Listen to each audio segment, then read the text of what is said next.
Well, we're back again with a new edition, the Fluff Analysis series, and I'll be going over the Wagabond Pupper added with the latest permanent quest. With this quest we see the first 6-star unit, the 6-star doggo, Wagabond Pupper, the very good doggo.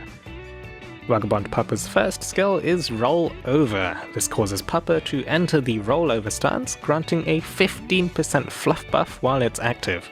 I recommend using this on cooldown until diminishing returns start to kick in. Wagabond Pupper's second skill is Fetch. This causes Pupper's companion to throw a ball, causing Pupper to home in on the ball and strike for 20,000% damage. This would be pretty handy for avoiding mechanics in the Moriarty fight, but it seems that Pupper isn't allowed in for the sake of maintaining game balance. Due to its long animation, be wary of animation lock.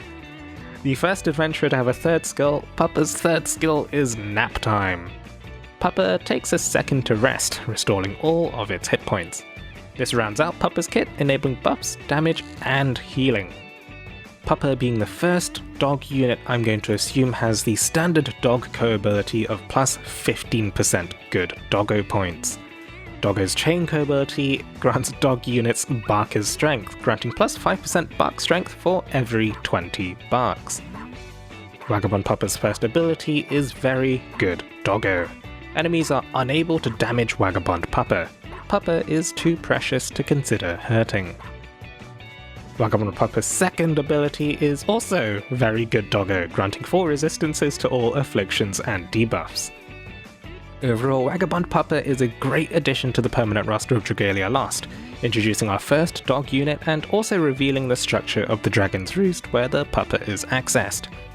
I think that this can be taken to mean that we should see more dogs introduced to the Roost over time, but with such a high power level from the outset, I hope that Cygames doesn't give in to the temptation of power creep early on and goes on to create a balanced dog roster.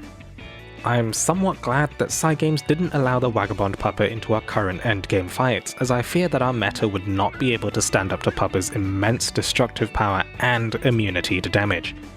When it came to my overall team setup for the Pupper quest, I set up Pupper alongside the typical Karina and double buff composition, but this is overkill for most content in the game.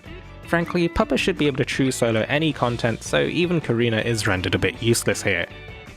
All in all, Wagabond Pupper completely dissolves any semblance of a meta the game had, so any new additions to the game will have to match Pupper's power level or we'll never have to pull again.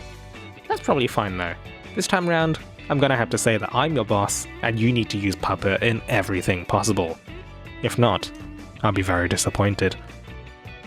As always, take it easy, stay safe, and pet the doggo.